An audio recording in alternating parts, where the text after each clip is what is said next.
we come on and I say, you know, the things I say. Silence. Silence. And I thought, this is not good. This is not good at all. And so at the end of the movie, there was a kind of a, you know, okay, are they going to show anything else? Or, and so I kind of creeped out of the screening area. And then I began hearing things like, this is not a Friday the 13th movie. I don't know what this is, but this is. And now, you know, as the years progressed, we got funny. Thank God we got funny. And the, you know, the film took on a lot of other qualities that we find amusing and funny and maybe scary. And anyway, so that was my thing. So. My experience was completely different with it. It was actually a good decade before I knew that there was any controversy, because I never experienced it directly from fans. Fans always seem to be really happy and excited and stuff. So I really didn't know about the controversy, and it kind of confused me when I first realized that there was controversy about this. I'm like, wait a minute, okay, the first one was about a bereaved parent, you know, mass murdering. This is a bereaved parent mass murdering, so it's actually, to me, it's more ties into the original Friday the 13th. So, but as time has gone out, honestly, I don't notice it at all. I mean, absolutely not at all. I have never had anybody come up to me and say it's not a real Friday the 13th movie or anything. In fact, it's always, you know, nothing but great love. My experience was going to the screening at Paramount. The first time we had ever seen it, put together, right? I think it put together. And I took a friend with me, Melanie Wilson, and Melanie and I get on just fine. I took her and we walked into the theater and sat down. The film played, and then it ended, and we went back to the car. I took her home. The whole time we went home, she didn't say a word. Not a word to me. And I don't know what that meant. Really. I didn't ask her. Maybe she hated it. I mean, I don't know. I just don't know. But that was my first conflict. Not conflict. My first reaction to the film. Mine was decades later, because I didn't have any contact with any fans at that point. I hadn't done any conventions. I was going on with my career, and I got approached to do a few conventions, and I really didn't want to do them. I felt uncomfortable for other reasons, not having anything to do with the fans. And then I decided to do it. And my very first convention is when I found out how I hated, absolutely hated, or loved. There was no in between. It was extreme hate towards me. And I said, it's just a movie. Because the fans get very, I've learned, you guys get very rabid about this franchise. So, like I said, it was an intense hate or an extreme love. I'll take both. The hate kind of scared me a little bit because I was surprised. And then over the years now, it's turned out to be, we've been accepted. It's now our Lord's favorite, which I'm really happy about. Because the hate is not so much fun. Caroline, you said, you guys were on set and you were being funny. You guys were comic relief in the film. So how do you approach that inside of a movie that's meant to be intense and suspenseful, but then it has this really kind of broad comic side to it? How do you approach playing those parts without throwing that balance out of whack? I don't know. Good answer. Well, you know, I was not, like most of us here, not terribly aware of horror films. you know, out of college, Shakespeare, Chekhov, the stage, you know, and that was sort of where I was, and then coming to LA, I started doing, you know, TV and a job here and a job, trying to get something going. And to answer your question, I auditioned for this role like 3 times, and each time I think I got silly. In terms of who, I mean, so I don't think Ethel's silly. I think she's very serious, and you better take me serious. So, in terms of the script, I'm fucking serious. So it didn't seem like a dichotomy to me somehow. And the relationship that Ron and I had instantly, thank God, you know, really just it just coasted us along to what turned out to be a hoot of a time. So I don't know if that answers your question. Sure. It's like one of those things when you're in the moment, you're in the moment, if that makes any sense at all. I'm not thinking of the whole picture like a jigsaw puzzle of all of us fitting in. I mean, when we're working together and bouncing off of each other and feeding each other. It's not like you're just an ingredient in a recipe. This was real. What was going on was snowballing into something that was so much fun and so awesome of a feeling. We had such a great time that it did come off on the screen. And to this day, we still have this relationship. You know, but I mean, I can see where you think, I think comedy is a little different because it's harder to do comedy than drama. And this is my personal opinion. It's really hard to be funny. You know, you meet people and they think, God, that guy's really funny. But could you be that guy? That's hard to do. So I know for me, finding crazy backcountry hillbilly, and no offense if there are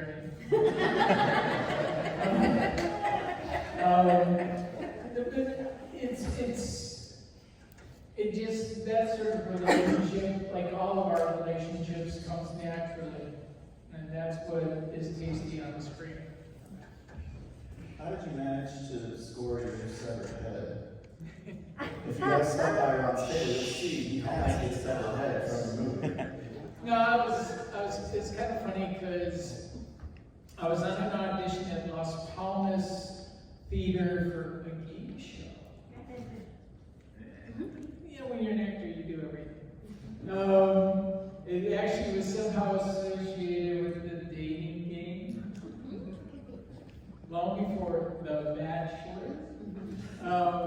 I actually went on the dating game, in case anybody wondered back in the day. I did win a date with Miss Mexico City.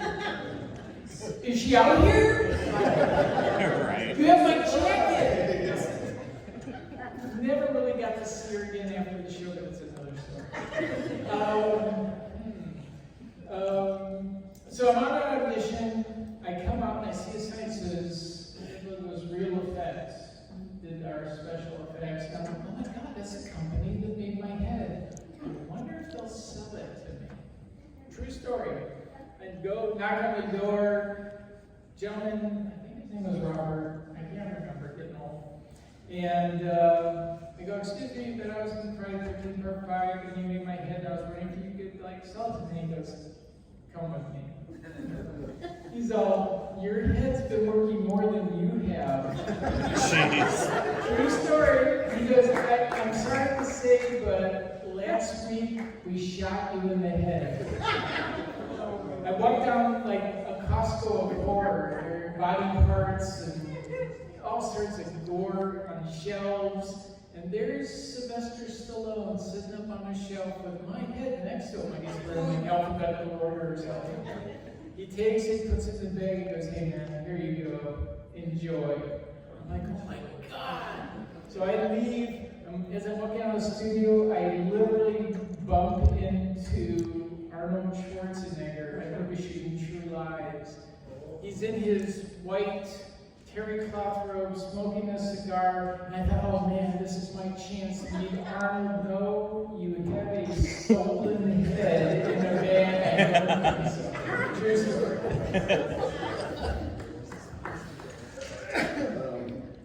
One of the things that I love about Friday at 5 is that, man, at times it's this tense mystery. It's the only one besides part 1 that's played as a mystery, and then other times it feels like it's made by a madman. And so I'm wondering what it was like working with Danny Steinman, whose background had been more in kind of exploitation and sleaze, to put it nicely. Tell the truth, it was porn. Okay, And it was a also director. perhaps some adult films, yes. And here he is making Friday 5. What were your experiences working with Danny?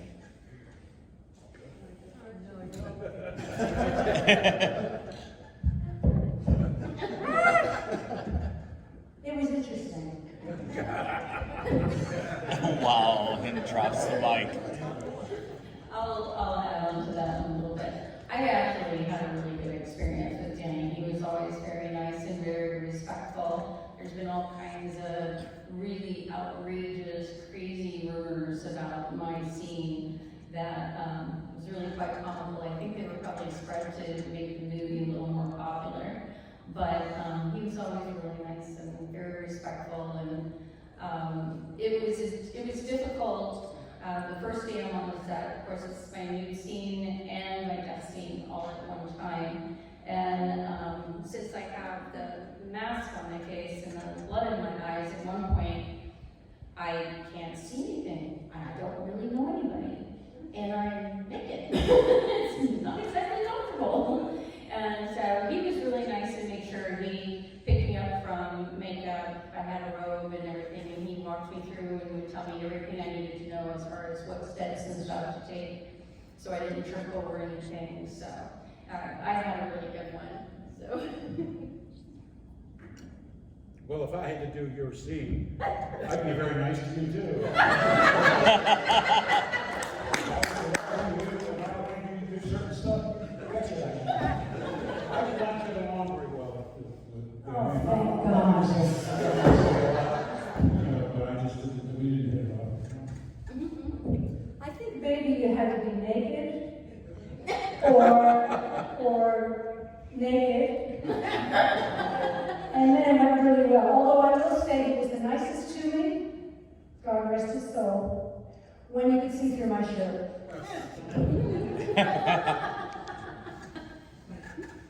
Well, the only direction I got was my death scene.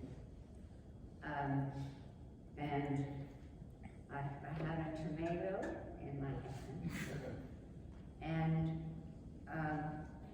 so when the weapon came in and supposedly, knocked me on the head, the camera was focused on my hand, squeezing the tomato. So, okay, into the soup, squeeze the tomato. That's my big death scene. So, into the soup, and I squeeze the tomato. Cut! Dry her off, and everything. No, you can't squeeze the tomato like that. Jeez. Oh, okay. No, it has to be slower. And I can hear there's a sexuality saying to me that I should do to this tomato. So, You're lucky it was only a tomato. Jeez. but that's fine. Yes. So, take 2. I substitute something for the tomatoes in my mind, and I squeeze it. And he's delighted, and that is okay.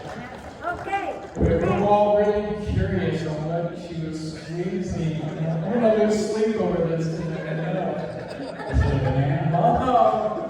I think it's Florence balls. My relationship with Danny, and I'm very fortunate, was very golden.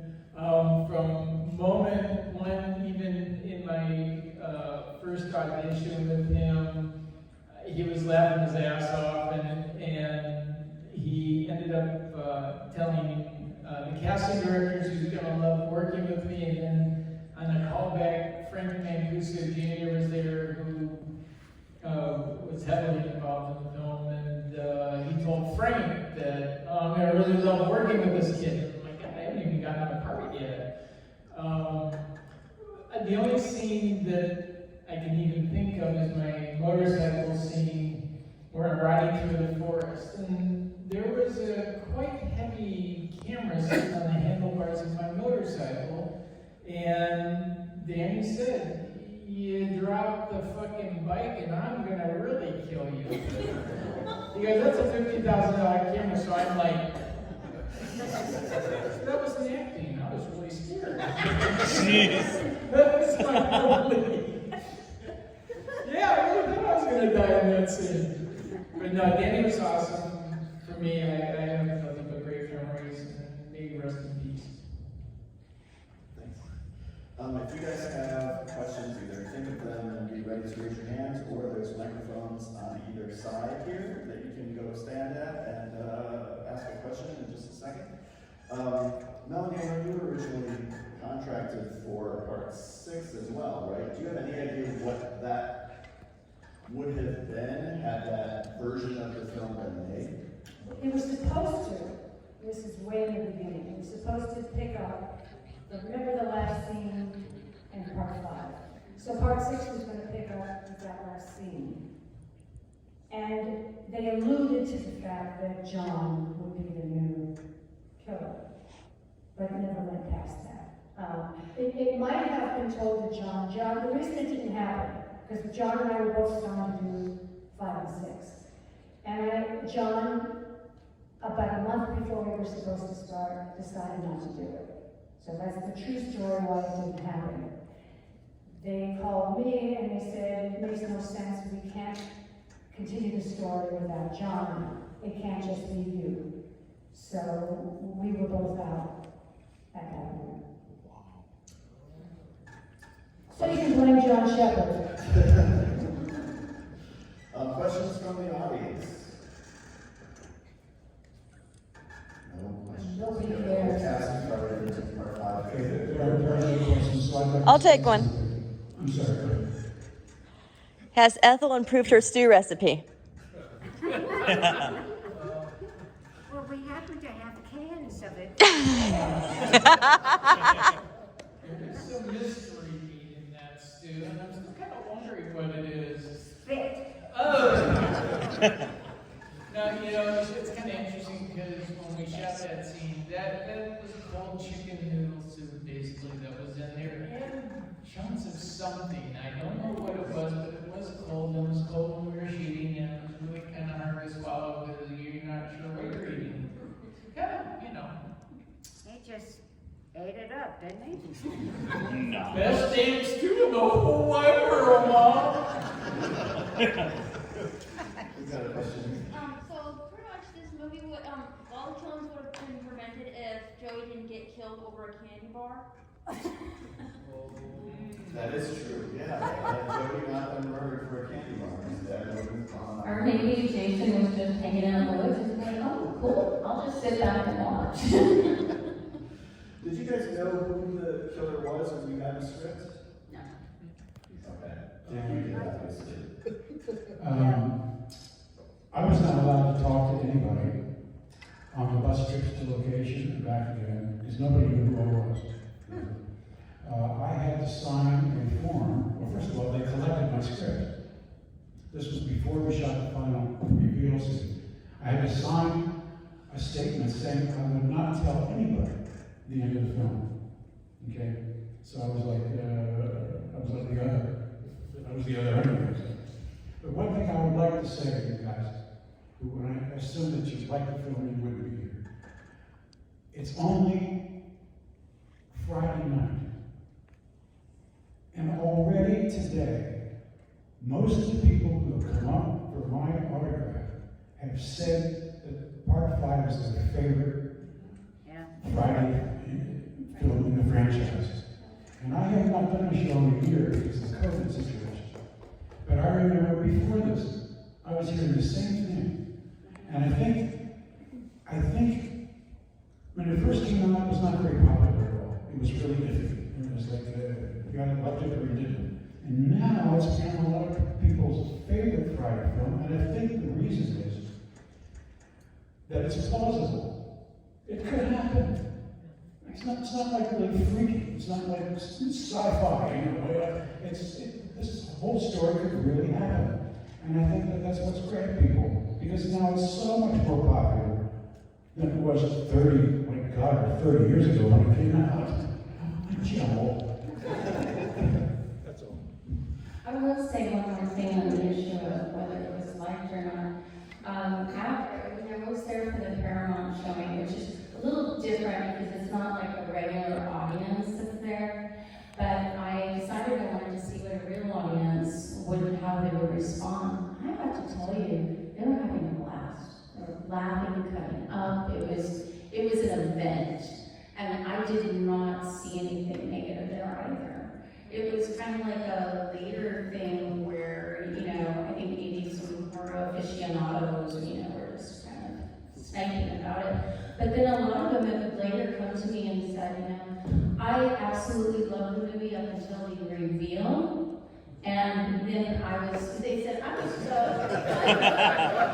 Oh my. They said, I realized, you know, many years later, they're like, I was just being so silly. It's a great movie. You know, it's a great slasher. It is a great slasher. I completely agree. Any other questions before we wrap up? Yeah, in the back. Friday the 13th started out as just a small independent horror film, and it eventually became like the juggernaut franchise that it is. And I just want to thank you, Deborah, for your Facebook group that has kind of become a platform for independent horror, and like 13 Fanboy and other fan films and stuff. And thank all of you for continuing to come to the convention. Oh, thank you. Thank you. If you guys haven't heard, I have directed a film called 13 Fanboy, and it is about an obsessed fanboy coming and stalking and killing some of his faves for his perceived slight by the actors. And it's with Dee Wallace, Corey Feldman. We have Kane Potter, CJ Graham is in it, Judy Aronson from Part 3. Tracy Savage, which one is it? Tracy Savage from 3 and Judy Aronson from 4. Myself from Sloan. Carol has a cameo in it. So it's bloody and lots of fun. And Dee Wallace from Halloween is in there. Of course, E.T., Halloween, Cujo, all of that. It's a pretty exciting film. We're really proud of it. We're going to be out this October.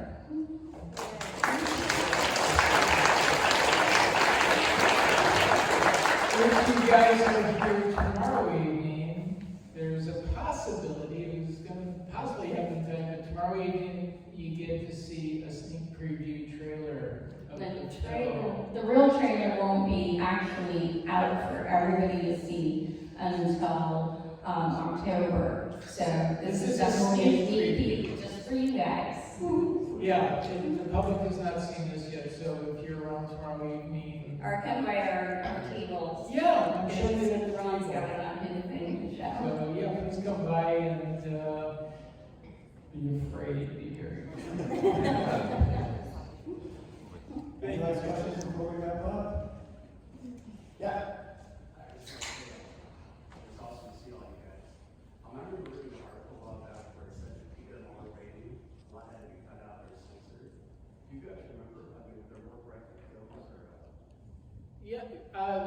that was like pretty crazy, at least for me.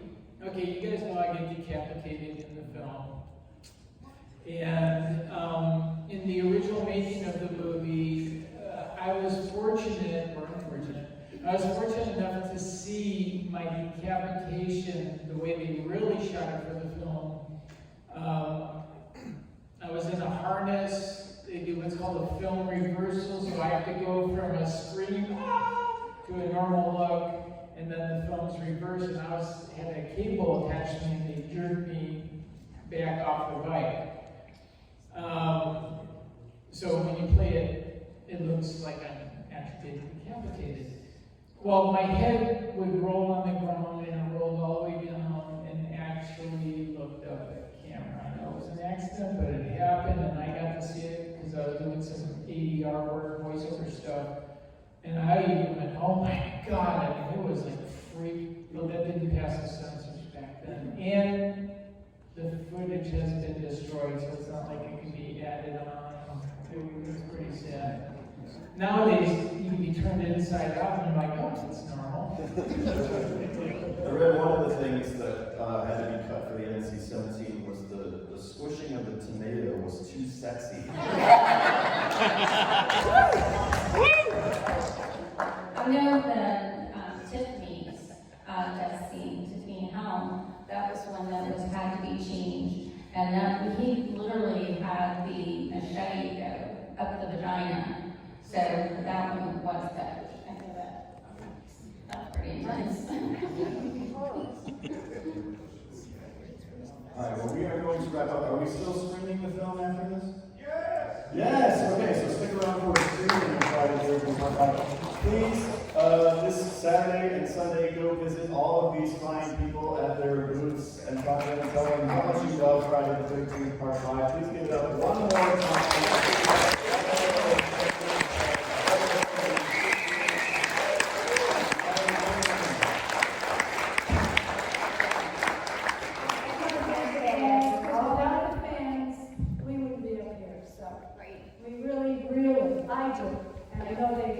From the bottom of my heart, thank you all for being so loyal. Yeah. You know, it's really appreciated. After all the years that have passed since this film was produced and we did it, to have the wonderful fan base that we have is extraordinary and so gratifying in terms of just the connection that we have to you guys. It's the best, and none of us would have thought when we did this film that this would have ever happened. So it's extraordinary, so thank you.